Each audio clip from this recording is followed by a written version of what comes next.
Good morning everybody. बहुत नमस्कार। Wish you very very very very very happy new year all of you. और नया साल आपके जीवन में नए उमंग, नई एनर्जी और नई खुशियां लेकर आए। इन शुभकामनाओं के साथ आज की क्लास में शुरू करूंगा। हमारे साथ जुड़ गए हैं सचिन, राहुल, अनूप, जया, रामपाल, वेक्टर, नीतीश। आज तो मुझे लग रहा है भाई बाकी तो क्लासेस आपकी ऑफ ही होंगी, सब लोग अपना न्यू ईयर मना रहे हैं, घूम रहे हैं। हमने कहा कि आज नए साल पे छुट्टी नहीं होगी, नए साल पे तो क्लास लेनी है। छोटे थे ना, बचपन में होता था कि भाई आज तो स्कूल जाना ही है, आज स्कूल नहीं गए तो पूरे साल छुट्टी। वो बचपन की कुछ बातें जो हमारे साथ रहती थी। हम होता था कि न्यू साल पे भाई क्रिकेट भी थोड़ा खेल लेते हैं ताकि साल भर खेलते भी रहे, स्वस्थ भी रहे शरीर। नितेश, प्रिंस, सतीश, सहा, हीरामणि, नीतू, संजू, भानु। तो नए साल पे पढ़ाई करनी बेटा बहुत जरूरी है ना। और नहीं है ना, हीरामणि जी प्रणाम, प्रिंस। चलो बेटा, लास्ट क्लास में मैंने आपको एक चीज बताया गया था, और लास्ट क्लास जिस बच्चे ने ली है वही बच्चा इस पूरे गेम को अब समझ पाएगा जो अब आगे बताया जाएगा। तो लास्ट क्लास में मैंने आपको बताया था कि बेटा ये हमारी अर्थ है, और ये अर्थ जो है ये ऐसे रोटेट कर रही है, ठीक है। अर्थ अपने एक्सिस के अबाउट रोटेट करती है ना, पता है ना सभी को। इसके लिए मैं तो एक काम करता हूं, एक सेकंड रुको।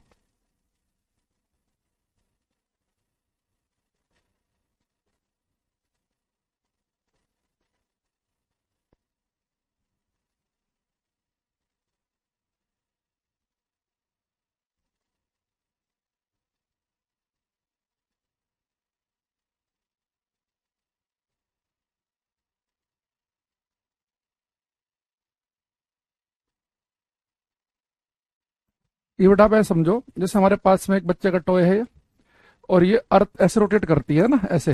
अगर आप यहाँ बड़े ध्यान से देखो, ये जो पॉइंट है फिक्स, और ये तो इनके बीच से जो लाइन पास कर रही है, इस ऊपर वाले से घुसी लाइन एक अंदर और यहाँ नीचे निकली, तो इस अक्ष के परितः ये ऐसे रोटेट कर रहा है। तो मान लो ये अर्थ है, तो अर्थ ये बेटा क्या कर रही है हमारी, रोटेट। तो देखो अर्थ ऐसे रोटेट भी करती है और सूर्य के चक्कर भी काटती है, तो चक्कर तो लगा ही रही है ना, और साथ में ऐसे ऐसे रोटेट भी करती है, दोनों काम एक साथ करती है। तो अर्थ जिस एक्सिस के अबाउट रोटेट करती है वो एक्सिस है बेटा ये जो यहां से घुस रहा है और यहां से निकल रहा है ना, और फिर ये रोटेट कर रही है ऐसे। ये अर्थ का हो गया रोटेशन।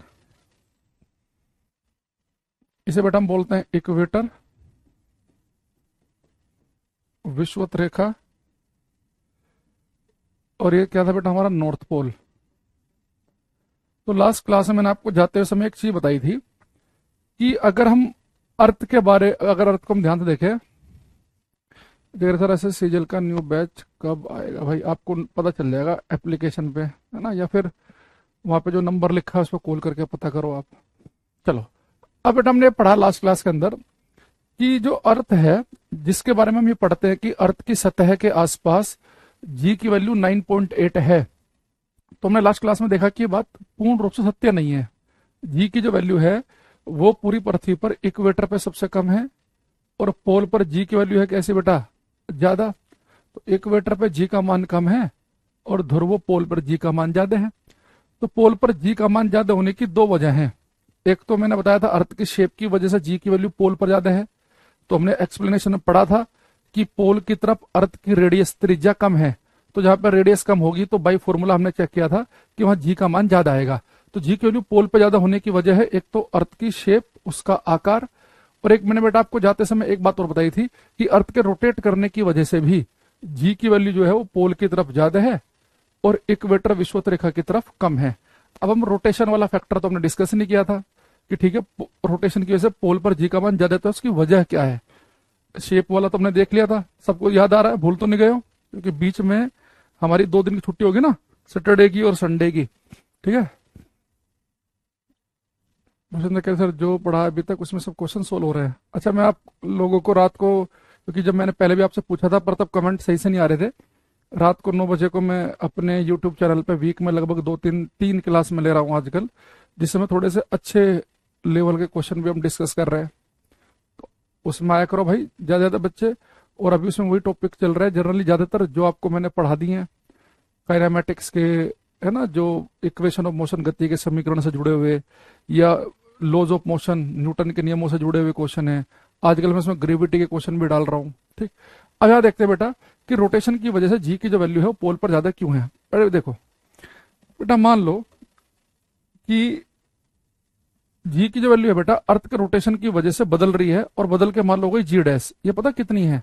जी डैश है g minus R E omega square cos lambda के बराबर।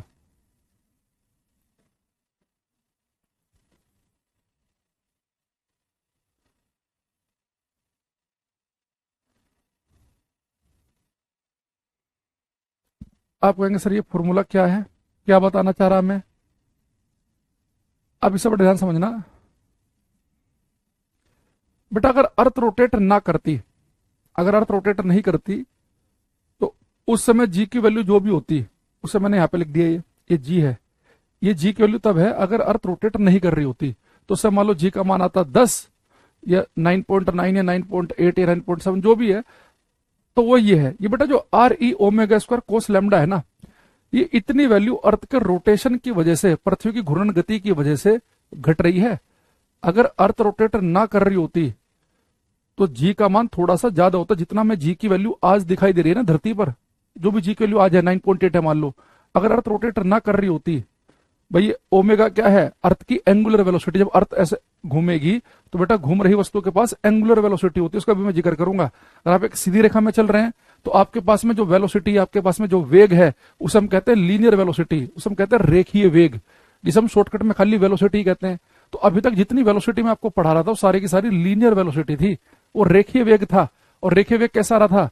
विस्थापन बटे समय से, कि आपका डिस्प्लेसमेंट विस्थापन कितना हो बटे समय से। लेकिन बेटा जो कोई वस्तु सीधी रेखा में नहीं चल रही, जो इसकी तरह से रोटेट कर रही है, भाई हम मान लो जैसे मैं अगर यहाँ पे एक पॉइंट ले लूं, मान लो कि जैसे अगर मैं यहाँ पे एक, ये कोई पेन है मेरे पास, इस पेन से अगर हम यहाँ पे एक निशान बनाए, तो हम बड़े ध्यान समझना। अब पता नहीं इसके ऊपर पेन चल भी पाएगा कि नहीं। मान लो बेटा मैं यहाँ पे एक निशान बना रहा हूँ, कुछ नहीं हो रहा है ना। अब मेरे पास कोई ऐसी चीज है भी नहीं कि जिससे मैं इसमें निशान बना सकूं। दूसरा पेन एक बार चेक कर लेते हैं, या कुछ और छोटी मोटी चीज होती है ना, इसे समझाने के लिए। एक काम करो, एक सेकंड रुको, मैं एक काम और करता हूँ।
और यार मैं बिंदी लेके आया था, लेकिन ये बिंदी में क्या ना, पीछे की तरफ एक चिट है, पहले वो हटेगी तब ये चिपकेगी।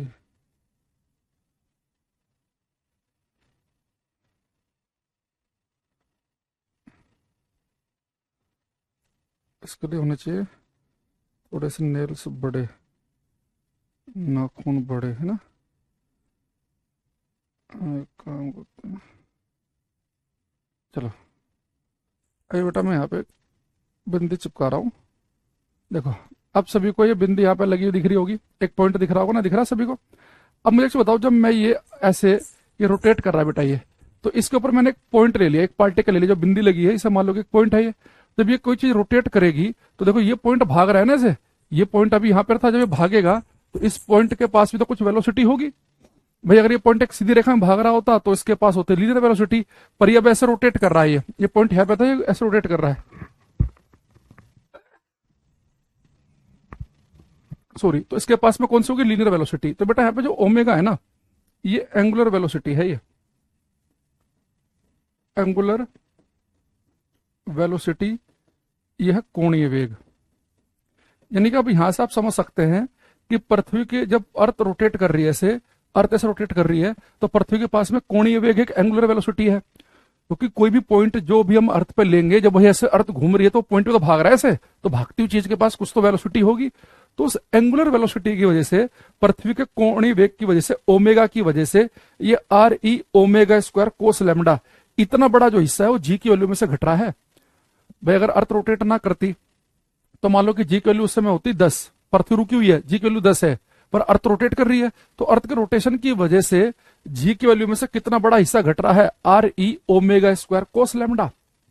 अब यहां पे जो बेटा लैम्डा है, इस लैम्डा को हम बोलते हैं लैटिट्यूड।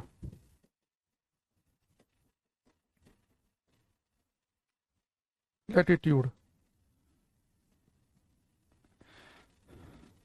हम बोलते हैं अक्षांश।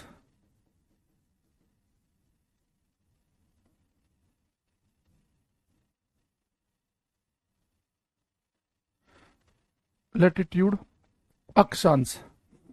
अब यहां बड़ा ध्यान समझना कि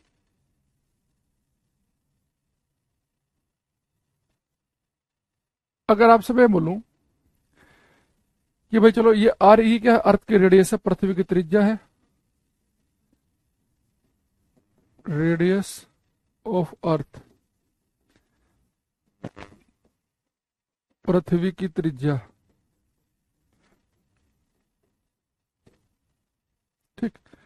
अब मुझे एक बात बताओ, ये बेटा जो लैटिट्यूड है, जो अक्षांश है, पता क्या है? जैसे अगर मान लो मैं धरती पर ये वाला पॉइंट ले लूं, ये पॉइंट, बेटा सेंटर से इस पॉइंट को ये लाइन मिलाएगी, ठीक।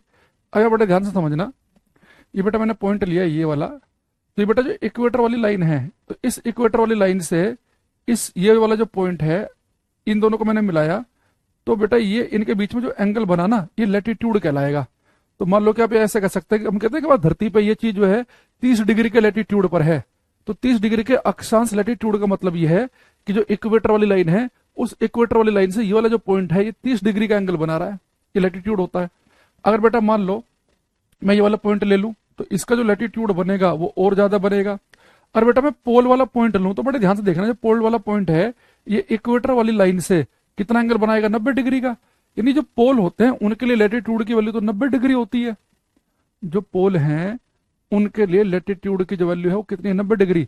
और आप सभी को पता है कि अगर लैम्डा की वैल्यू में 90 डिग्री रख दूं तो कोस 90 की वैल्यू होती है 0, तो इतना बड़ा हिस्सा 0 हो जाएगा।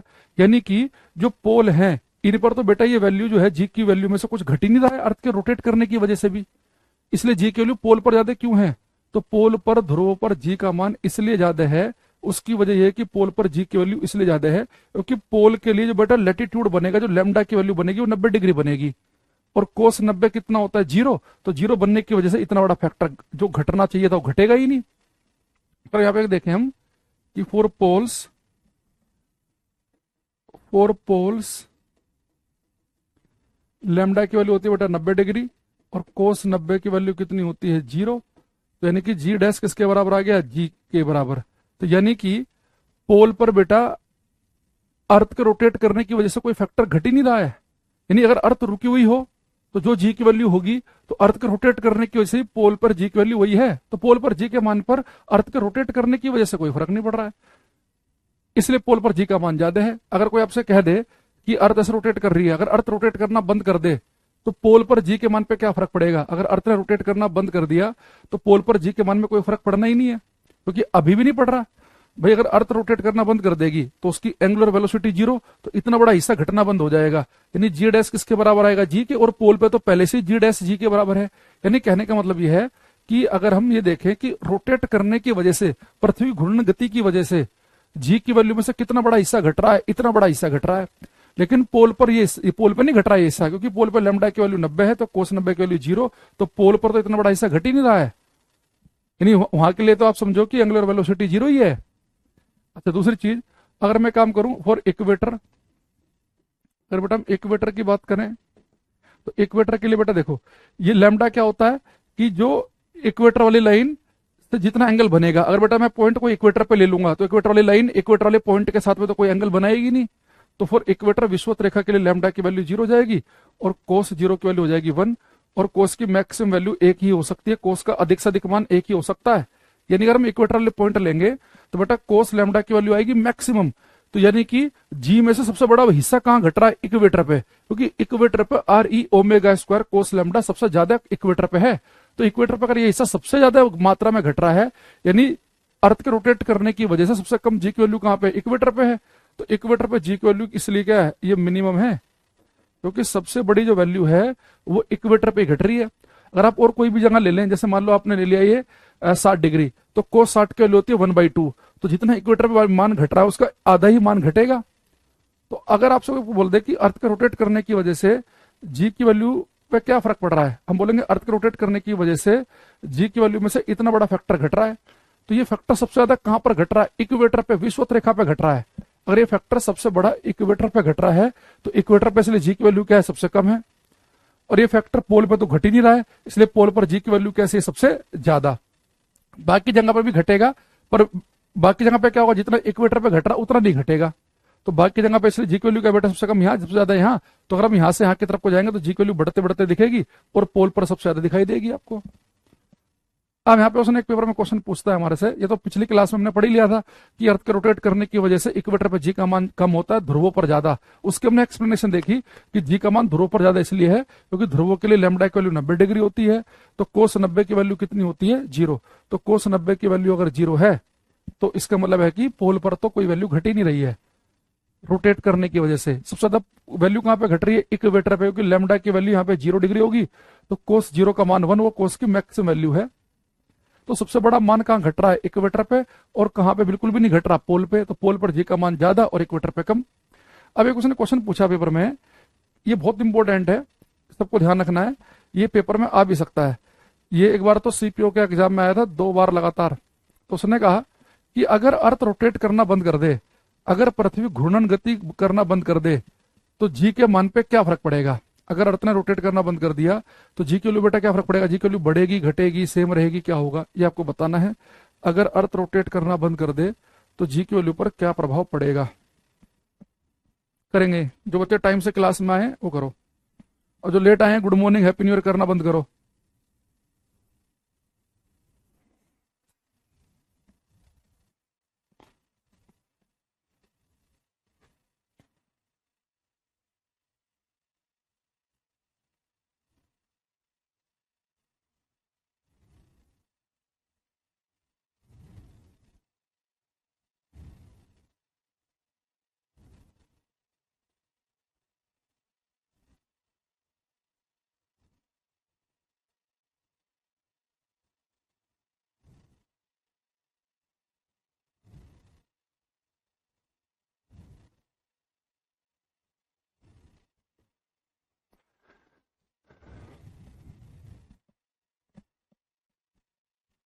देखो बेटा, जो जी की वैल्यू पे क्या फर्क पड़ेगा, ये मैंने आपसे पूछा।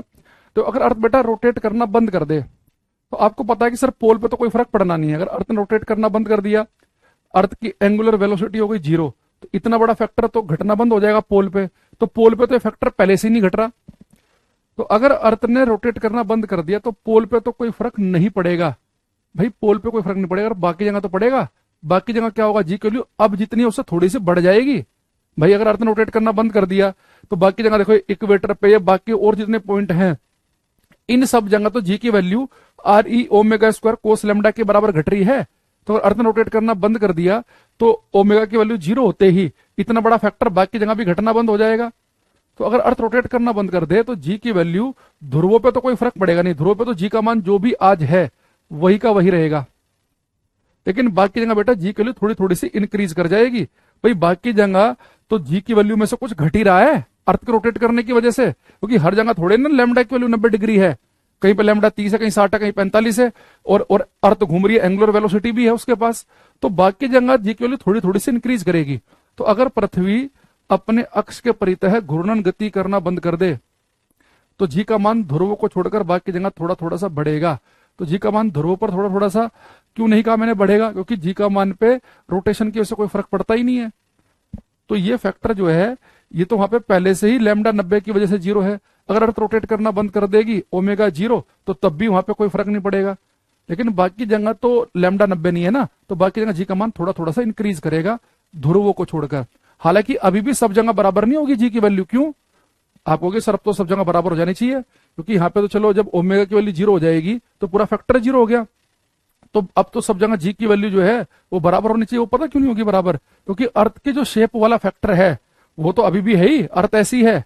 तो उस वाले फैक्टर की वजह से जी की वैल्यू इक्वेटर की तरफ आपको कम दिखेगी, पोल की तरफ ज्यादा दिखेगी। अभी भी हर जगह सेम नहीं होगी, पर वो डिफरेंस जो है पहले से थोड़ा सा कम बदल जाएगा। मान लो यहाँ जी की वैल्यू अभी 10 है, यहाँ पे मान लो कि 9.7 है। तो अभी फिर मान लो अर्थ रोटेट करना बंद कर देगी तो यहाँ पे तो कोई फर्क पड़ेगा नहीं, पर बाकी जगह जी का मान थोड़ा थोड़ा बढ़ जाएगा। तो मान लो 9.7 की जगह 9.9 हो गया, पर अभी भी बराबर नहीं हुआ। अभी भी जी की वैल्यू जो है पोल पर ही ज्यादा होगी, इक्वेटर पे कम होगी। पर वो डिफरेंस जो है उस डिफरेंस में थोड़ी सी कमी आ जाएगी। तो यहाँ पे लिखेंगे हम पहले इंग्लिश में फिर हिंदी में लिखेंगे if earth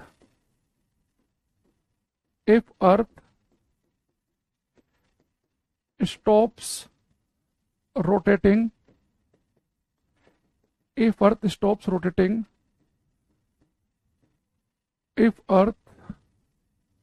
stops rotating about its own axis if earth stops rotating about its own axis comma the value of g will increase slightly at each point. The value of g will increase slightly at each point except poles. Hindi में लिखेंगे यदि पृथ्वी अपने अक्ष के परितः है, यदि पृथ्वी अपने अक्ष के परितः है घूर्णन गति करना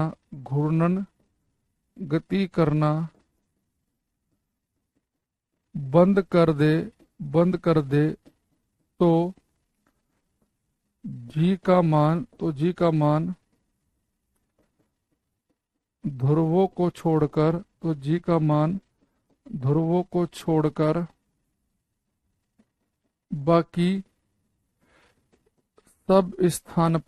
बाकी सब स्थान पर थोड़ा थोड़ा बढ़ जाएगा।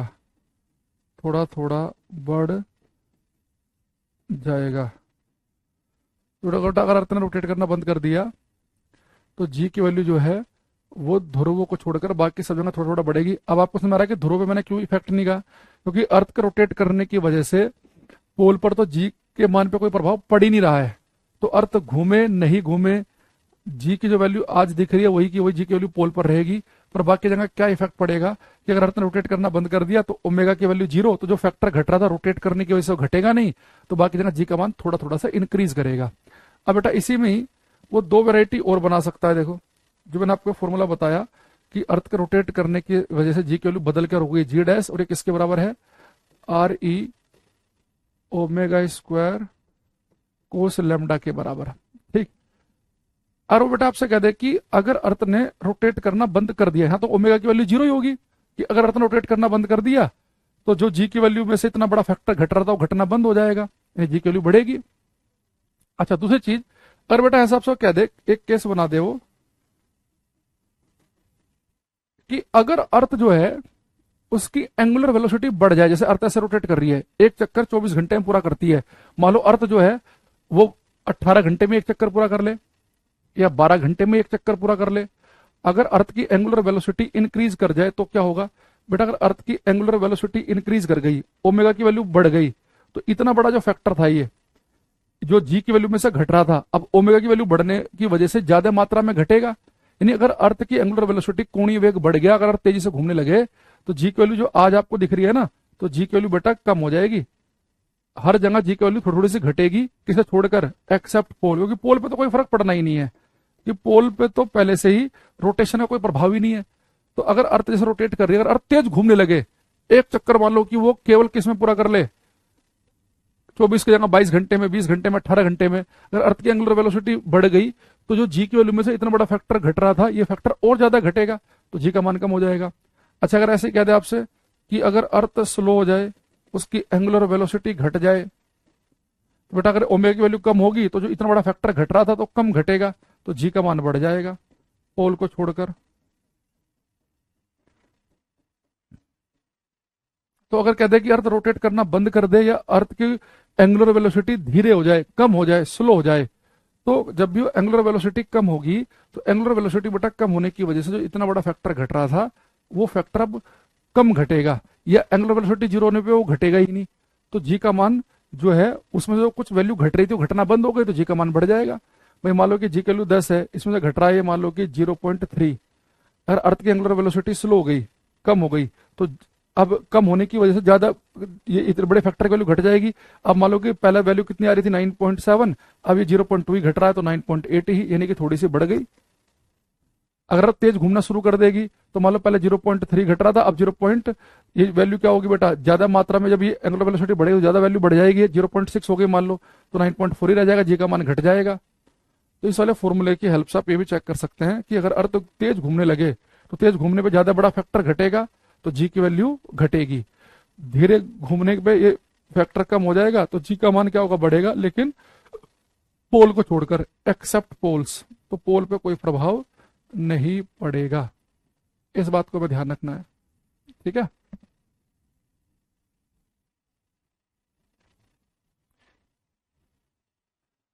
अरे आगे बात समझ में सभी को?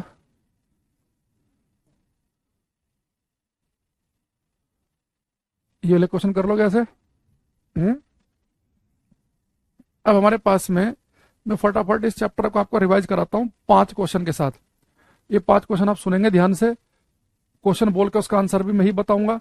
बस आपको अपने दिमाग में ये सोचना है कि जब मेरे आंसर देने से पहले आपके दिमाग में आंसर आ गया था कि नहीं आ गया था, और फिर आप बताएंगे 5 में से आपके कितने नंबर बन रहे हैं।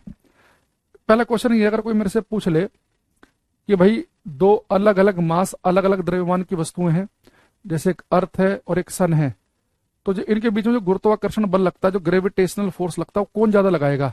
सूर्य धरती पर ज्यादा फोर्स लगा रहा है कि अर्थ सूर्य पर लगा रही है? तो मैंने इसका एग्जांपल दिया था आपको कि जितना फोर्स पहली वस्तु लगाती है दूसरी पर, उतना ही दूसरी लगाती है पहली पर। इनमें कोई हल्की हो चाहे भारी, उससे कोई फर्क नहीं पड़ेगा। तो जितना फोर्स सूर्य का धरती पर है, उतना ही धरती का सूर्य पर भी है। क्लास में मैंने अर्थ और मून का एग्जांपल लिया था कि जितना फोर्स अर्थ लगाती है मून पर, उतना ही मून भी लगाता है अर्थ पे। वो बात अलग है कि इनमें जो हल्का होगा वो आपको उसके अंदर आपको मोशन दिख जाएगा, जो भारी होगा वो आपको नहीं दिखेगा। जैसे जितना फोर्स धरती लगाती है एप्पल पर, उतना ही एप्पल भी धरती पे लगाता है, पर एप्पल हल्का है, वो तो बेचारा नीचे गिर जाएगा उतनी फोर्स से, लेकिन धरती पे कोई फर्क नहीं पड़ेगा। एक क्वेश्चन फिर मैंने आपको बताया था कि अगर हम वैक्यूम में, निर्वात में सेम हाइट से दो अलग अलग मास की वस्तुएं गिराएं, एक हल्की हो एक भारी हो, अगर हम वैक्यूम में सेम हाइट से दो अलग अलग मास की वस्तुएं गिराएं, तो दोनों बिल्कुल एक साथ जमीन पर आकर गिरेंगी, बिल्कुल एक साथ जमीन पे आकर, एक ही हो गया। अच्छा, फिर मैंने कहा था इसी में एक वैरायटी हमने क्या बनाई थी कि एक वस्तु को तुम ड्रॉप करें और एक को हॉरिजॉन्टल स्पीड दें, क्षैतिज दिशा में, तो भी दोनों बिल्कुल एक साथ आके गिरेंगी। अगर दोनों को हॉरिजॉन्टल स्पीड दें, तो एक को कम दे 3, एक को दे 5, तो भी दोनों एक साथ आकर गिरेंगी। ये 3 वैरायटी इसमें बताई थी मैंने आपको। फिर एक हमने क्या पढ़ा था कि जो जी की वैल्यू है वो हर जगह सेम नहीं है। अगर हम अर्थ के सरफेस से ऊपर जाएंगे तो जी की वैल्यू 9.8 नहीं दिखेगी, घटने लग जाएगी। अगर हम अर्थ के सरफेस के अंदर घुसेंगे तो भी जी की वैल्यू हमें हर जगह सेम नहीं दिखेगी। तो अर्थ के सरफेस से ऊपर जाओ चाहे अर्थ के सरफेस से सेंटर नीचे की तरफ जाओ, दोनों केस में जी की वैल्यू डिक्रीज होती है। फिर एक हमने क्या पढ़ा क्लास में कि अर्थ, अगर हम ऊपर नीचे नहीं भी जाएं, केवल अर्थ के ऊपर ही घूमे, तो भी हर जगह जी की वैल्यू सेम नहीं है। जी का मान पोल पर ज्यादा है, इक्वेटर पे कम है, उसकी 2 वजह है। पोल पर जी का मान ज्यादा होने की एक वजह है अर्थ की शेप, कि पोल पर रेडियस कम है तो जी का मान ज्यादा है, और एक अर्थ का है रोटेशन। तो अर्थ के रोटेट करने की वजह से, एंगुलर वेलोसिटी की वजह से हर जगह जी की वैल्यू में से are E omega square cos lambda वाला फैक्टर घटता है, लेकिन ये फैक्टर पोल पर नहीं घटता। तो ये हमने सारी बातें जो है वो क्लास के अंदर अभी हमने पढ़ी थी। आई होप कि यहां तक की बात आपको समझ में आई होगी। अरे हाँ या ना? क्लियर बात यहां तक की कितने, 5 में से। और एक क्वेश्चन मैंने आपको ये बताया था कि अगर अर्थ रोटेट करना बंद कर दे तो जी की वैल्यू पर, अगर रोटेट करना बंद करने वाला की ओमेगा की वैल्यू 0 हो जाना। तो अगर अर्थ रोटेट करना बंद कर दे तो जी की वैल्यू पोल पे तो कोई फर्क नहीं पड़ेगा, पोल को छोड़ के बाकी जगह थोड़ी थोड़ी सी बढ़ेगी। तो अगर अर्थ रोटेट करना बंद कर दे या स्लो हो जाए तो बाकी जगह जी का मान थोड़ा थोड़ा सा बढ़ता है। लेकिन अगर अर्थ और तेज घूमना शुरू कर दे तो रोटेशन के साथ तो जी की वैल्यू बेटा क्या हो रही थी, बाकी जगह कम हो रही थी, तो और ज्यादा कम हो जाएगी। तो अगर अर्थ तेज घूमेगी, तेज घूमने से जी का मान घटेगा, है ना, और स्लो चलने से, रुकने से जी का मान बढ़ेगा। लेकिन किसे छोड़ के, ध्रुव को छोड़कर, एक्सेप्ट पोल। तो 5 क्वेश्चन जो मैंने आपसे पूछे हैं, कितने बच्चों को 5 के 5 का आंसर मेरे बोलने से पहले ही दिमाग में चलना शुरू हो गया था? अब इसे गजला, वेक्टर, सूरज सब बताएंगे। करो सभी ये।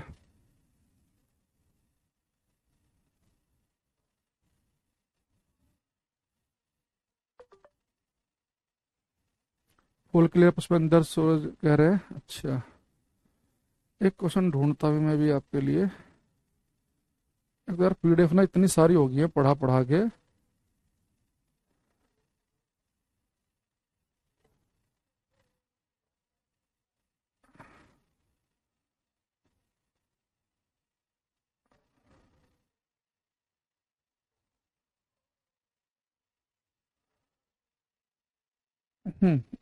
चलो, मिल गई शुरुआत में। पीडीएफ नंबर है 14।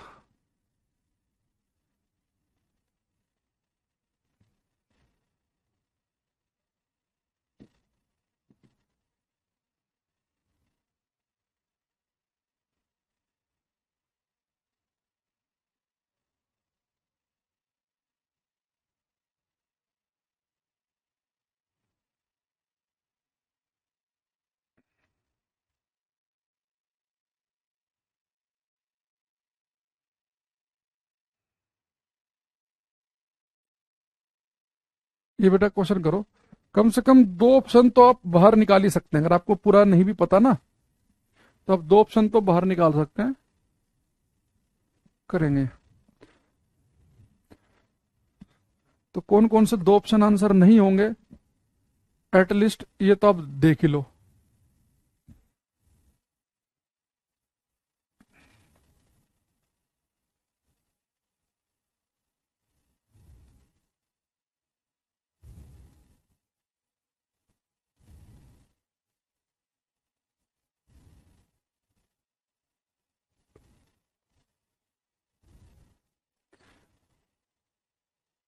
ठीक है पुष्पेंद्र भाई, हजारों वादा कर चुके हैं, आज तक तो किसी ने निभाया नहीं। वेक्टर का एक आंसर आया हमारे पास में, बहुत बेकार आंसर आया है। इतने गंदे आंसर की हमने उम्मीद नहीं की थी।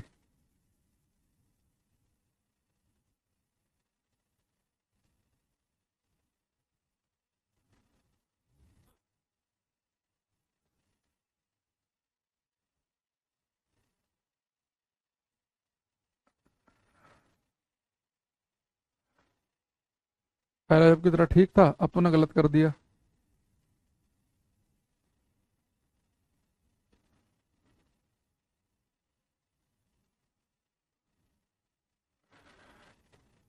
चलो, अब कुछ आंसर हमारे पास में आ रहे हैं। बेटा इसमें आप 1-2 ऑप्शन तो बिल्कुल बाहर कर ही सकते थे। इसने क्या लिखा है, if the radius of the earth was shrink by 1%, mass remaining the same, the value of G on the earth surface would. यदि पृथ्वी की त्रिज्या 1% कम हो जाती है, द्रव्यमान समान रहता है, तो पृथ्वी की सतह पर जी का मान क्या होगा। कह रहा है कि भाई धरती का मास तो ना बदले और रेडियस जो है ना, अर्थ सिकुड़ कर उसकी रेडियस 1% कम हो जाए तो जी के मान पे क्या फर्क पड़ेगा। तो बेटा मुझे एक चीज बताओ, आप सभी ने पढ़ा है कि जी का फॉर्मूला क्या होता है, कैपिटल जी m/r²। वो आपसे कह रहा है कि अर्थ का मास तो ना बदले, यानी कि मास तो कांस्टेंट रहे। बेटा कैपिटल जी तो कांस्टेंट है ही। तो मुझे एक चीज बताओ, ये तो दोनों फिक्स हो गए। तो अगर बेटा कह रहा है कि अर्थ की रेडियस 1% घट जाए, तो अगर आर की वैल्यू 1% घट गई, अगर आर 1% घटेगा, तो बेटा अगर आर घटेगा तो जी का मान तो बढ़ेगा। यानी कम से कम मुझे इतना पता चल गया कि मेरा आंसर जो है या तो ए में से है या बी में से है, सी और डी तो मेरा आंसर हो ही नहीं सकता। अब समस्या ये है कि रेडियस 1% घटने पर जी का मान बढ़ेगा कितना। तो बेटा ऐसे क्वेश्चन में पहले मैं आपको शॉर्ट बता रहा हूं, फटाक से आप 10 सेकंड में क्वेश्चन कर पाए। उसके बाद में फिर मैं आपको उसका बता दूंगा कि वो ऐसा क्यों हुआ। बेटा अगर कभी ऐसा हो पेपर में, जब भी ऐसा क्वेश्चन आए कि रेडियस के घटने पर 1% 2% घटने पर या बढ़ने पर, है ना, तो जी के मान पे क्या फर्क पड़ेगा। तो सबसे पहले तो आप देखो रेडियस घट रही है कि बढ़ रही है। रेडियस श्रिंक हो रही है, घट रही है, तो जी का मान बढ़ेगा। रेडियस बढ़ रही होती है तो जी का मान घटता। यहां तक तो आप कर लोगे। अब कितने परसेंट, बेटा जितने परसेंट भी रेडियस कहेगा कम करने के लिए, उसमें आपको दो की मल्टीप्लाई करनी है, स्क्वायर नहीं मल्टीप्लाई। तो बेटा रेडियस घट रही है 1%, तो जी का मान बढ़ेगा तो कितना, 2%। तो 20 का करेक्ट आंसर है। जो एक्चुअल में आप सीधे 2 से मल्टीप्लाई कर लेना ज्यादा बढ़िया है, वरना तो इसका फॉर्मूला है परसेंटेज चेंज इन जी। जी के माने बेटा परसेंटेज चेंज जो आता है वो होता है 2 delta R by R into 100। तो बेटा यहाँ पे डेल्टा आर का मतलब है कि रेडियस में कितना चेंज हुआ। तो डेल्टा होता है ना चेंज के लिए, तो डेल्टा आर है रेडियस में चेंज। तो बेटा कितना है, 1%। 1% ऑफ रेडियस, पूरी रेडियस का 1% है ना रेडियस में चेंज। तो बेटा 1% के लिए हटाने के लिए 100 से भाग करते हैं, ऑफ का मतलब होता है मल्टीप्लाई। तो यानी कि डेल्टा आर हो गया आर बाई 100। इस वाले फॉर्मूले वैल्यू पुट कर दो आप। तो बाहर क्या था, ये 2, डेल्टा आर क्या है, आर बाई 100 है, एक आर ये नीचे लिखा हुआ है, और बाहर क्या है 100। तो 100 से 100 कट गया, आर से आर कट गया, तो कितना बचा, ये 2 बचा। तो यानी कि परसेंटेज चेंज जी में कितना है, 2% का। तो हमारा आंसर कितना आ गया, 2। पर लेकिन हम बार बार इस फॉर्मूले को नहीं लगाएंगे कि 2 delta R by R into 100। आपको सोचो अगर ये 1% की जगह 2% का चेंज होता तो बेटा 2 लिखता मैं, नीचे परसेंटेज हटा के 100, ऑफ के लिए मल्टीप्लाई आर। तो मेरे पास कितना बन जाता बेटा, यहाँ पे 2 आता तो 2r/100 बनता है ना। तो मैं फिर डेल्टा आर की जगह क्या लिखता है, यहाँ पे 2r/100। एक आर यहाँ पे लिखा है, 100 बार लिखा है, तो 2r/100 लिखा था, 2 ये था, 2 ये, तो 2 दूनी 4 हो जाता। तो वही है, अगर परसेंटेज 2 का आया तो 2 की मल्टीप्लाई करेंगे, 3 के लिए मैं भी 2 की करते 6 हो जाता। तो यहाँ पे हमारे पास 1% था, तो 2 की मल्टीप्लाई करनी है, ये आपको ध्यान रखना है।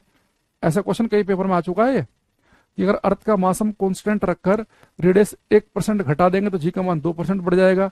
रेडियस 2% घटा देते तो 4% का फर्क पड़ जाता है ना, 2.5 में 5% का फर्क पड़ जाता। तो हालांकि वो छोटे, ये फॉर्मूला जो है छोटे चेंज के लिए होता है, छोटे चेंज वाला ही पूछा जाता है। तो परसेंटेज जो है जी की वैल्यू में है 2 delta R by R into 100। तो डेल्टा आर है कि रेडियस में कितना परिवर्तन हुआ, तो कितना परिवर्तन हुआ, 1% हुआ पूरी रेडियस का, 1% ऑफ रेडियस। तो हमने क्या किया, इसे सोल्व कर लिया। आगे बात समझ में, अगले बात है,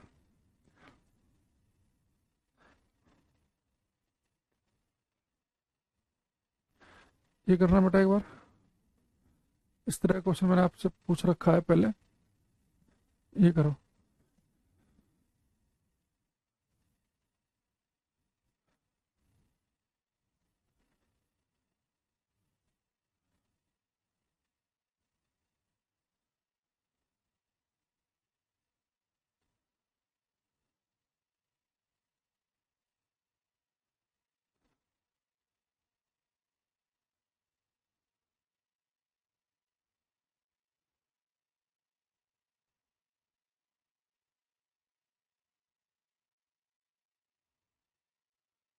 वेक्टर का आंसर है मेरे पास, वही बाकी लोग भी जल्दी आंसर दिया करो। नितेश, सूरज, हीरामणि, अंकिता, अभिषेक।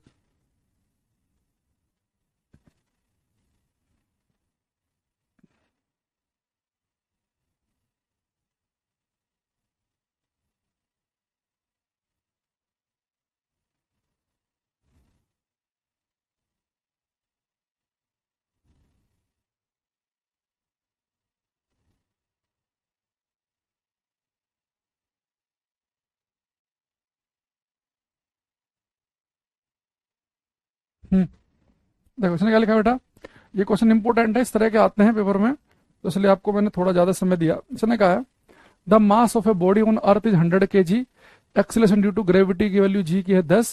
कह रहा if acceleration due to gravity on moon is g/6 then the mass of the body on the moon. तो बेटा तो आपको जान पूछ कर बहकाने के लिए लिख रहा है वो, ताकि आप फंस जाओ कि भाई जी की वैल्यू धरती पे है 10, और चांद पे कितनी है, धरती की 1/6। तो कह रहा है कि मून पर मास कितना होगा, बेटा वो मास पूछ रहा है। और आप सारे ऑप्शन देखो केजी में लिखे हैं, तो केजी में तो मास होता है। अगर न्यूटन में लिखा होता तो न्यूटन में होता है वेट, भार। तो बेटा जब भी आप किसी वस्तु को धरती से उठा के चांद पे लेके जाओगे तो उसका जो मास है, जिसे हम केजी में नापते हैं, तो मास पे तो कोई फर्क पड़ता ही नहीं है। और उसका मास धरती पे 100 kg है, तो वहां पे भी 100 ही होगा।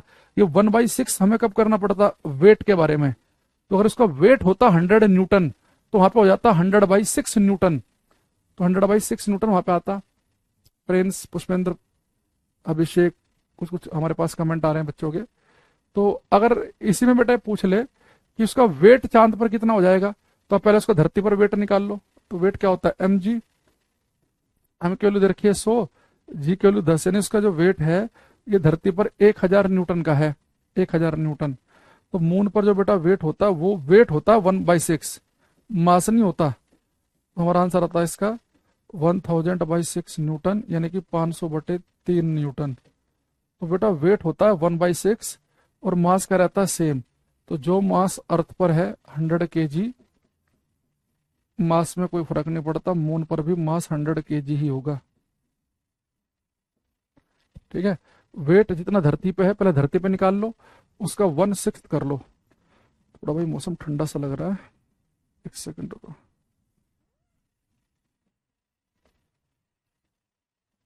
दिल्ली में तो यार इस बार इतनी ठंड हुई नहीं है, वरना तो 1 जनवरी के आसपास बड़ा ठंडा माहौल रहता है दिल्ली में।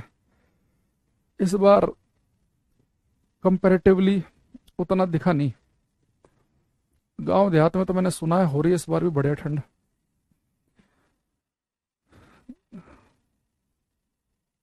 ये करो और ये सब ठीक कर देना ये।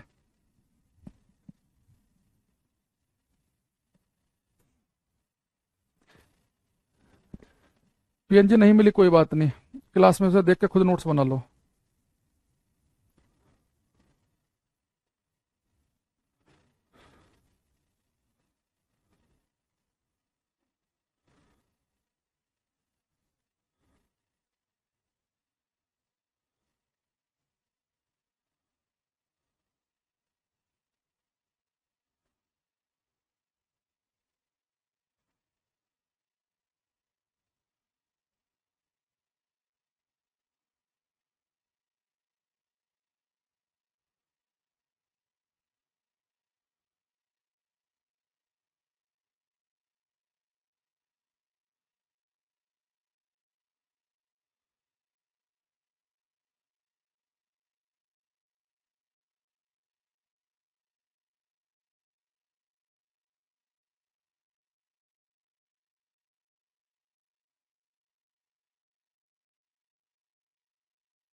कुछ आंसर हमारे पास में आ रहे हैं। अंकित, अभिषेक, प्रिंस, नितेश, राणा कह रहा बेटा which of the following statement is true? कौन सा कथ्य सतन है? एक लिख रहा है इसने पहला option, g is the same at all places on the surface of earth. ये तो आप समझ गए, तो महागलत ऑप्शन है। इसे तो आप नींद में भी बता दोगे गलत है ये। G is less at the earth surface then at a height above और at a depth below it. बेटा ये भी गलत है। भाई जी की जो वैल्यू कह रहा है कि सरफेस पे लेस है, हाइट और गहराई के मुकाबले नहीं। हाइट के साथ जी घटता है, गहराई के साथ में जी घटता है। तो सरफेस पे तो जी की वैल्यू 9.8 है, ऊपर जाएंगे तो घटेगा, नीचे जाएंगे तो घटेगा, ये भी गलत हो गया। G has its maximum value at equator, ये तो बिल्कुल ही गलत। G is greater at the poles, ये बिल्कुल ठीक है, जी का मान पोल पर ज्यादा होता है। अच्छा, इतना अच्छे अच्छे ऑप्शन बना रहा था ये, बाद में इसने एकदम से क्या किया, ये सी और डी ऑप्शन देकर पूरा क्वेश्चन कबाड़ा कर दिया। क्योंकि अगर किसी बच्चों को इन दोनों के बारे में नहीं भी पता ना, ये तो पूरे ब्रह्मांड को पता है कि जी की वैल्यू पोल पर होती है ज्यादा, इक्वेटर पे तो सबसे कम होती है। आंसर क्या आएगा इसका? D option. देखो अब्दुल जो है ये चलते फिरते आगे क्लास में पीडीएफ चाहिए इसे, और क्वेश्चन इससे एक ठीक नहीं हो रहा। जी का मान नहीं बताओ, इक्वेटर मैक्सिमम बता रहा है ये ऐसा क्वेश्चन है, इसमें मुर्गा बनाने के साथ साथ में 3 दिन तक खाना ना दिया जाए ना, तब भी सजा पूरी नहीं होगी। क्या राजी सी आंसर है इसका?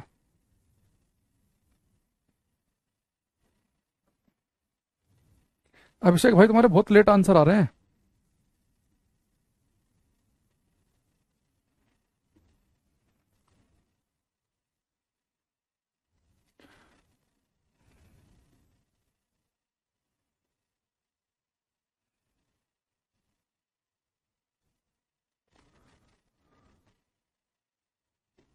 उठे करना।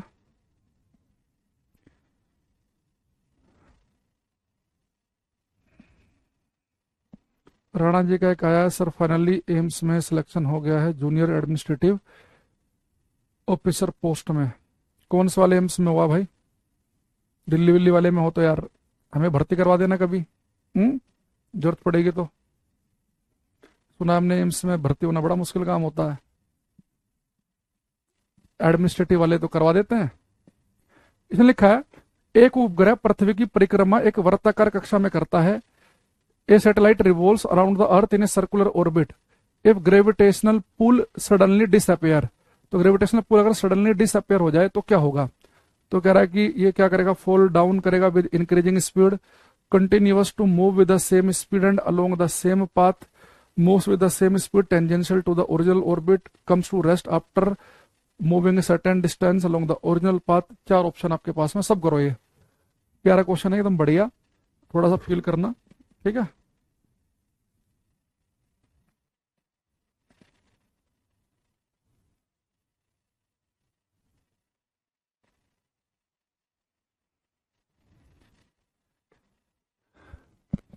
हम्म अंकित का बड़ा प्यारा आंसर आया हमारे पास, बढ़िया आंसर दिया इन्होंने।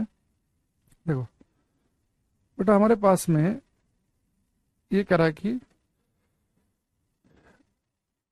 ये अर्थ के चारों तरफ, ये बेटा अर्थ है, अर्थ के चारों तरफ कह रहा है कि एक उपग्रह, एक सैटेलाइट घूम रहा है ना। तो बेटा जब कोई भी सैटेलाइट धरती के चक्कर काट रहा है तो आप सभी जानते हैं इतना कि अगर कोई चीज सर्कुलर मोशन में है, वृत्तीय गति में है, तो मैंने कहा था कि वृत्तीय गति के लिए उसके ऊपर एक सेंट्रीपिटल फोर्स, अभिकेंद्र बल लगना चाहिए। तो अब कोई सैटेलाइट, कोई उपग्रह धरती के चक्कर काटेगा तो उसे बेटा घूमने के लिए सेंट्रीपिटल फोर्स, अभिकेंद्र बल कहां से मिलेगा? अर्थ के ग्रेविटेशनल फोर्स, पृथ्वी की ग्रेविटी की वजह से। भाई धरती सूर्य के चक्कर काट रही है तो अर्थ और सन के बीच में जो ग्रेविटेशनल फोर्स लग रहा है, गुरुत्वाकर्षण बल, उसी के चक्कर तो काट रही है। तो कह रहा है कि भाई मान लो सैटेलाइट है, इसे बेटा मान लो कि v स्पीड से घूम रहा है, तो आपको पता है स्पीड हम कैसे निकालते हैं? टेंजेंशियल जो डायरेक्शन है स्पीड बताती है हमें। अब ये कह रहा है कि एक सैटेलाइट जो है वो धरती के चक्कर काट रहा है, तो सैटेलाइट जो धरती के चक्कर काट रहा है, तो बेटा अगर कह रहा है कि अगर वो satellite revolve around the earth in a circular orbit if a gravitational pull suddenly disappear, तो बेटा जब चक्कर काट रहा है धरती के, तो जो जो ग्रेविटेशनल पुल है, जो धरती का गुरुत्वाकर्षण बल है, जिसकी वजह से धरती के चक्कर काट रहा है, अगर वो समाप्त हो जाए तो पता क्या होगा? ये मान लो बेटा यहाँ पे ये घूम रहा था, घूम रहा था, घूम रहा था, घूम रहा था, यहाँ पर था मान लो ये, तो जैसे अगर मान लो धरती का ग्रेविटेशनल फोर्स, गुरुत्वाकर्षण बल अगर डिसअपियर हो गया तो इसके ऊपर कोई फोर्स ही नहीं लग रहा। अगर इसके ऊपर कोई फोर्स नहीं लगेगा तो इसकी स्टेट नहीं चेंज होगी, इसकी अवस्था नहीं बदलेगी। अगर ये इस पॉइंट पर इस तरफ को भागना चाह रहा है तो बेटा लगातार इसी स्पीड से ऐसे भागता रहेगा, इसी डायरेक्शन में, जब तक कि कोई और फोर्स इसकी स्पीड को बढ़ा घटा ना दे। अगर बेटा अगर कोई सैटेलाइट ऐसे घूम रहा है, घूम रहा है, घूम रहा है, इस पॉइंट पे मान लो पृथ्वी गुरुत्वाकर्षण बल समाप्त हो गया, अब इसके ऊपर कोई फोर्स नहीं है, तो जिस डायरेक्शन में भाग रहा था, जिस दिशा में भाग रहा था, उसी स्पीड से उधर कोई लगातार भागता रहेगा।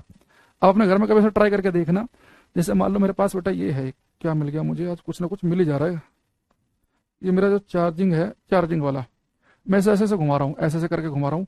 अगर मैं किसी पॉइंट पर, जैसे मान लो घूमते हुए यहाँ पर आया ये, अरे तार को कट कर दूं तो बेटा इसी डायरेक्शन में भागेगा, ये इसी डायरेक्शन में। यहाँ पे तो बस क्या है कि अर्थ की ग्रेविटी भी है तो उसे खींच लेगी नीचे की तरफ को। ऐसा नहीं होगा कि अगर मान लो कि मैंने से ऐसे घूम रहा है कोई चीज और आपने अचानक से उसका तार कट कर दो, तो ऐसा नहीं कि वो उसके बाद भी लगातार सर्कल पे घूमती रहेगी, क्योंकि घुमाने के लिए, मोड़ने के लिए तो कोई फोर्स होना चाहिए। अब आपने जो धागे में टेंशन थी, जो धागे में तनाव था, जो टेंशन इस पत्थर को घुमा रही थी, आपने वो टेंशन ही खत्म कर दी, तो अब वो लगातार ऐसे नहीं घूम पाएगा। तो जैसे आप ये पत्थर घूमते घूमते यहाँ पे था, यहाँ पे आपने धागे को कट कर दिया, तो इसी डायरेक्शन में भागेगा ये आगे की तरफ को, तो ग्रेविटी की वजह से हालांकि नीचे की तरफ आ जाएगा। तो हमारे इसका आंसर क्या होगा? अरे क्या होगा? एक पहले लिखा fall down with increasing speed. बेटा स्पीड क्यों बढ़ेगी?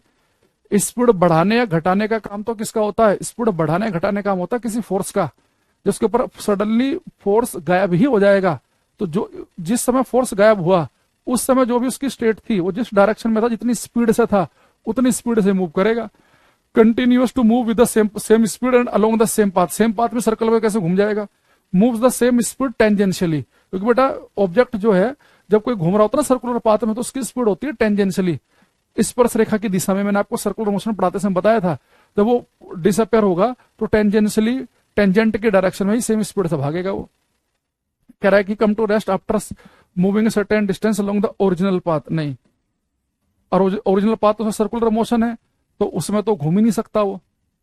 तो अगर किसी वस्तु के ऊपर कोई वस्तु एक सर्कुलर मोशन में है, एक वृत्त गति में है, और उस वृत्त गति में अगर मान लो कि वो धागे की टेंशन की वजह से है कि पत्थर में धागा बांध रखा है, वो टेंशन को आप कट कर दो, या धरती सूर्य के चक्कर काट रही है तो सूर्य का ग्रेविटेशनल पुल अचानक से गायब हो जाए, तो जिस समय भी जहां पे भी पुल गायब होगा, ठीक उस मोमेंट पे धरती जिस दिशा में की तरफ होगी और जितनी स्पीड से भाग रही होगी उसी स्पीड से लगातार आगे बढ़ती रहेगी अंतरिक्ष में, स्पेस में। अरे सूरज, सब भाई सूरज तुझे क्या बीमारी है? हर क्लास में कुछ दिक्कत है तुझे? ये बच्चा देख ये एम्स में हो गया, इसका मिल लेना इससे, भाई नंबर देना अपना, कौन बच्चा था ये, इसे दूंगा मैं। हर क्लास में मेरा आंसर नहीं आ रहा, मेरा नाम नहीं ले रहे, मेरा कमेंट नहीं जा रहा, हर क्लास में समस्या है इसे। नए साल पे पहले पहले दिन सुन लेगा, पढ़ने में ध्यान है नहीं, एक ढंग का आंसर नहीं आएगा टाइम से, मेरा कमेंट नहीं आ रहा, मेरा ये नहीं हो रहा।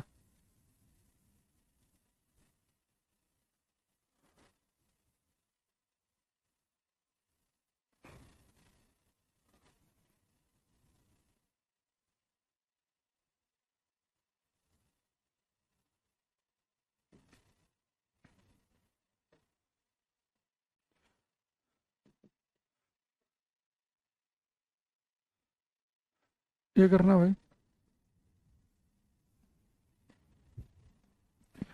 ये करो।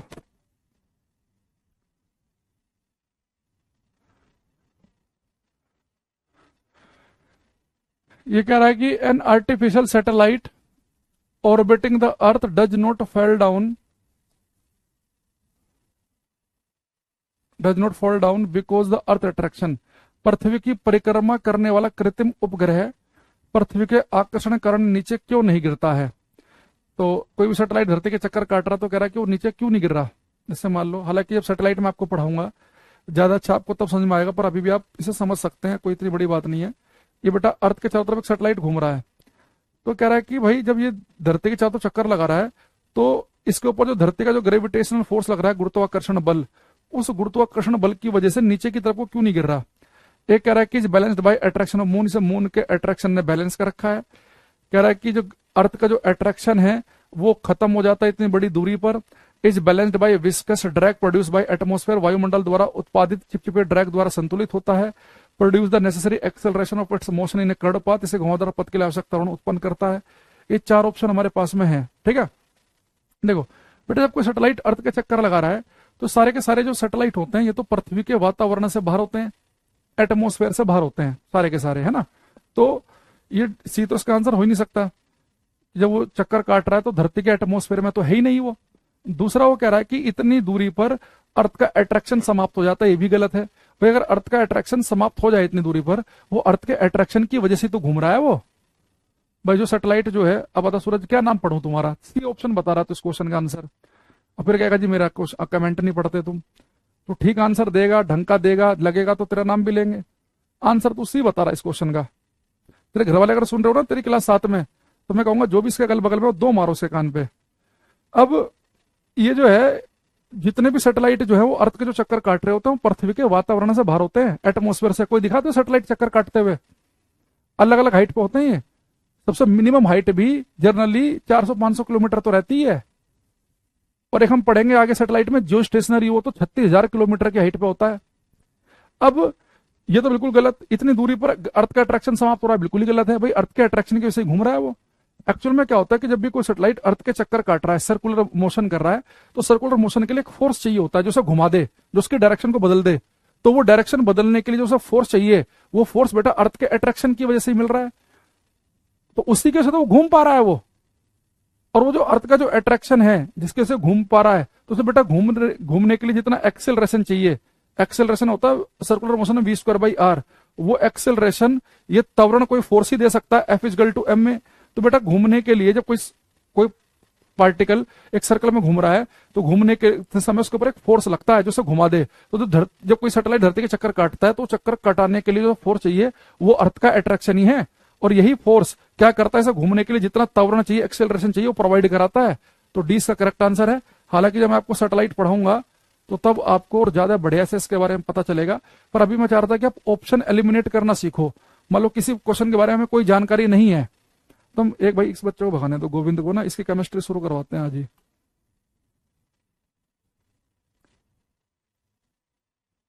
अब जब भी आप ऐसे क्वेश्चन करते हो, आपको मान लो क्वेश्चन का कोई आइडिया नहीं है, तो आप थोड़ा सा ना ऑप्शन से भी ट्राई किया करो कि हम किस किस ऑप्शन को हम बाहर निकाल सकते हैं। अब आपको पता है कि कोई भी उपग्रह, कोई सैटेलाइट जब धरती के चक्कर काट रहा होगा, चक्कर लगा रहा है, तो भाई एटमोस्फेयर, वातावरण से बाहर होगा, है ना। तो यानी कि इस ऑप्शन में चलो टिक नहीं लगाएंगे हम।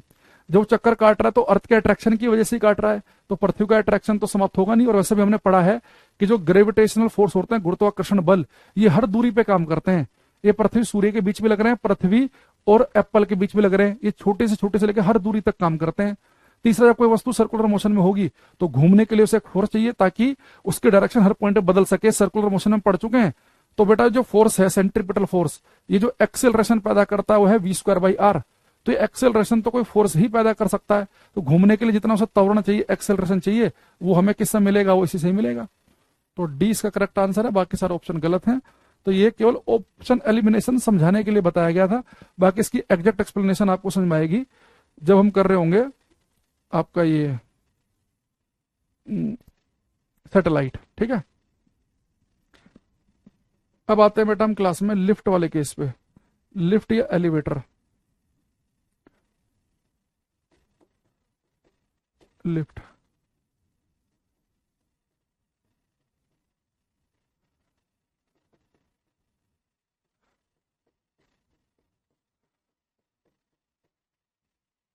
लिफ्ट।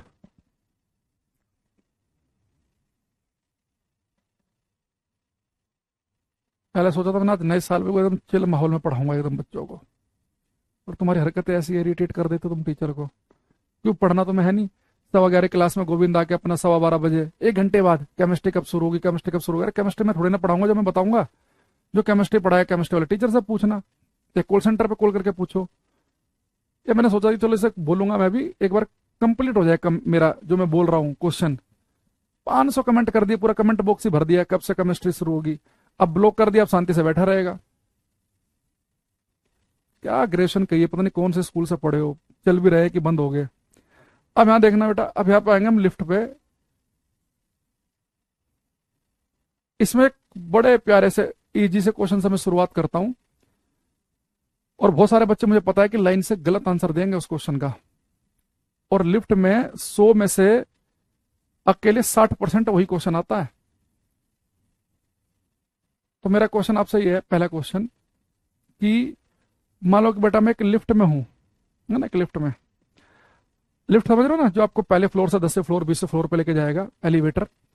और आप जिस लिफ्ट में हैं, और बेटा लिफ्ट जो है, अगर ये कांस्टेंट वेलोसिटी से, नियत वेग से ऊपर की तरफ जा रही हो, आप एक लिफ्ट में है, लिफ्ट लगातार एक कांस्टेंट वेलोसिटी से, नियत वेग से ऊपर की तरफ जा रही है, तो उसके अंदर खड़े व्यक्ति को अपने शरीर का जो वजन है, जो भार है, ऊपर जब लिफ्ट जा रही हो कांस्टेंट वेलोसिटी से, तो उसके अंदर खड़े व्यक्ति को अपने शरीर का भार जो है वो ज्यादा लगेगा, शरीर भारी सा लगेगा, या हल्का लगेगा, कैसा लगेगा?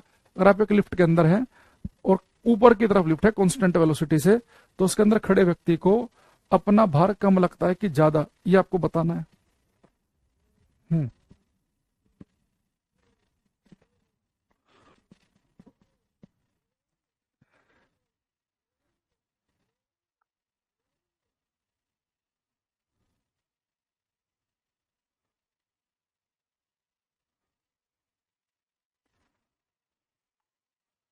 वेक्टर का हो गया गलत, अंकित का भी गलत, पुष्पेंद्र का भी गलत, गजाला का भी गलत,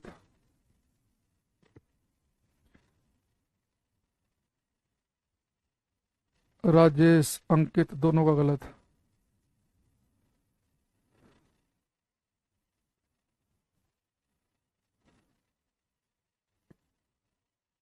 अनूप का ठीक है अभी तक। सूरज का गलत। भाई सूरज, तेरा कमेंट पढ़ लिया हमने, गलत है तेरा आंसर। एक रामपाल का ठीक है। रामपाल लड़का होशियार होता रहा जा रहा है। इस हमने शुरू की 2-4 क्लास में डांट लगाई थी, उसके बाद से खतरनाक बनता जा रहा है डे बाई डे। सबसे ज्यादा जब हमें इंप्रूवमेंट दिख रहा है वो रामपाल में दिख रहा है, और बाकी तुम सारे बिगड़ते जा रहे हो क्लास के साथ साथ।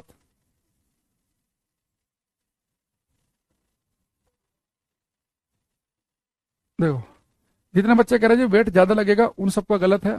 जो कह रहे हैं कम लगेगा, उनका तो बिल्कुल ही गलत है। जो कह रहे हैं कोई फर्क नहीं पड़ेगा, जैसे राजेश जैसे, उनका ठीक है। बेटा लिफ्ट जो है ना, हमारे साथ समस्या यही है, हम पेपर में जैसे लिफ्ट देखते हैं बस भावुक हो जाएंगे, ये तो वेट कम पे टिक लगा देंगे ज्यादा पे। आपको उसकी कंडीशन ही नहीं पता कि लिफ्ट में वेट कम कब लगता है और ज्यादा कब लगता है। अगर आप एक लिफ्ट में हैं और लिफ्ट बेटा कांस्टेंट वेलोसिटी नियत वेग से ऊपर जाए चाहे नीचे जाए, ऐसी लिफ्ट के अंदर आपको अपने वेट में कोई फर्क नहीं लगेगा। लिफ्ट में आपको अपना वेट ज्यादा तब लगता है, लिफ्ट ऊपर तो जाए ये बात तो सही है, पर वो एक्सीलरेट करते ऊपर जाए, उसकी वेलोसिटी बदलनी चाहिए। 2 3 4 5 ऐसे एक्सीलरेट करते जब ऊपर जाते हैं ना तो भार ज्यादा लगता है। लिफ्ट में आपको अपना वेट कब कम लगता है, लिफ्ट नीचे तो आए लेकिन एक्सेलरेट करते हुए त्वरित गति से, अगर एक समान गति से ऊपर जाए या एक समान गति से नीचे आए, उस दौरान लिफ्ट में आपको कोई फर्क नहीं लगेगा।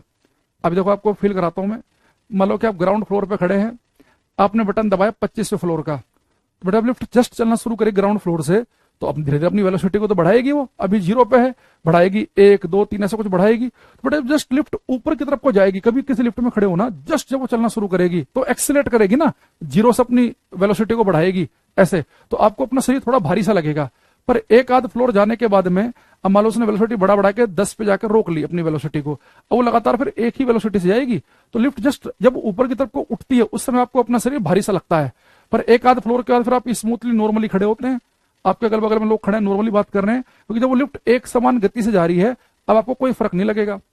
ऐसे जब लिफ्ट नीचे की तरफ को आती है, जस्ट जब वो चलना शुरू करेगी 22 फ्लोर से नीचे, तो आपको अपना वजन हल्का सा कम लगेगा, क्योंकि जब वो नीचे की तरफ शुरुआत करेगी तो 0 से अपनी वेलोसिटी को बढ़ाएगी, 0 1 2 3 10 5 15 20 कुछ करेगी, तो आपको शरीर हल्का सा लगेगा, फिर वो एक वेलोसिटी को मेंटेन कर लेगी, लगातार उससे नीचे आती रहेगी।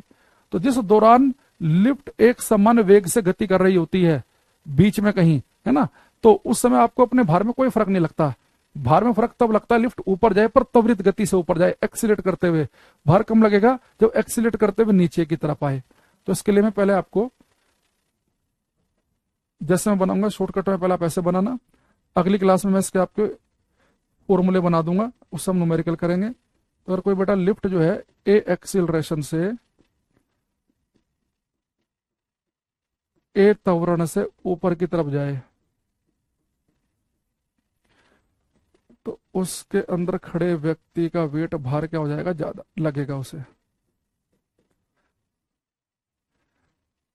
लिफ्ट जो है बेटा अगर वो ए एक्सेलरेशन से नीचे की तरफ आए, ए त्वरण से नीचे की तरफ आए,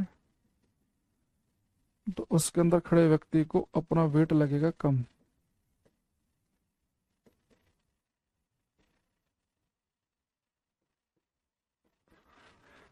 अच्छा बेटा जिस लिफ्ट में आप हैं तो उस लिफ्ट का केबल खींच रहा होता है, एक तार खींच रहा होता है ऊपर नीचे, पहले फ्लोर से 20वें पर, फिर 20वें से नीचे लेके जा रहा होता है। अगर वो तार कभी टूट जाए, ब्रेक हो जाए, तो लिफ्ट ऐसे गिरेगी, फ्री फॉल होगा। जैसे नहीं हाथ से पत्थर छूट जाए तो नीचे गिर जाए, तो लिफ्ट का अगर तार टूट जाए तो भी फ्री फॉल करेगी। तो उस केस में उसके अंदर खड़े व्यक्ति को अपना भार लगेगा 0। तो लिफ्ट का अगर कभी वायर ब्रेक हो जाए, केबल इसका टूट जाए,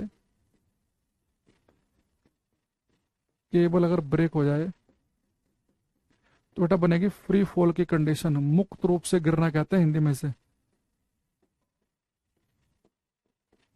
मुक्त रूप से गिरना। तो इसके अंदर खड़े व्यक्ति को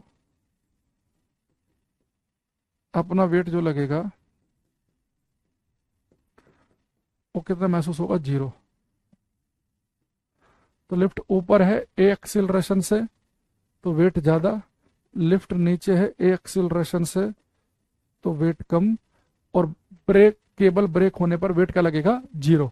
अगर लिफ्ट एक्सीलरेट ना करे, वो एक कांस्टेंट वेलोसिटी से, एक नियत वेग से ऊपर नीचे जाए, तो कोई फर्क नहीं पड़ता है। तो यहाँ पे एक नोट हम जरूर लिख लेंगे, नोट में लिखेंगे हम,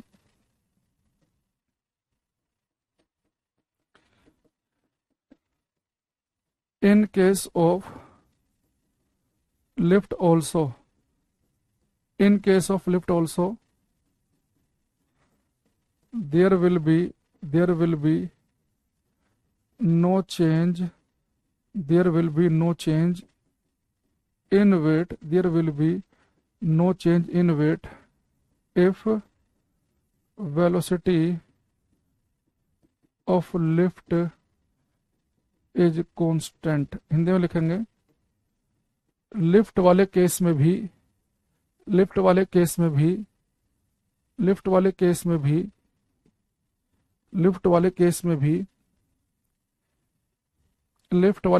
भी भार में कोई अंतर नहीं आएगा। लिफ्ट वाले केस में भी भार में कोई अंतर नहीं आएगा। लिफ्ट वाले केस में भी भार में कोई अंतर नहीं आएगा।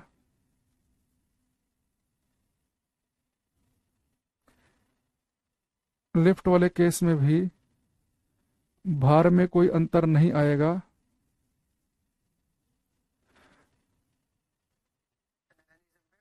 यदि यदि लिफ्ट वाले केस में भी भार में कोई अंतर नहीं आएगा यदि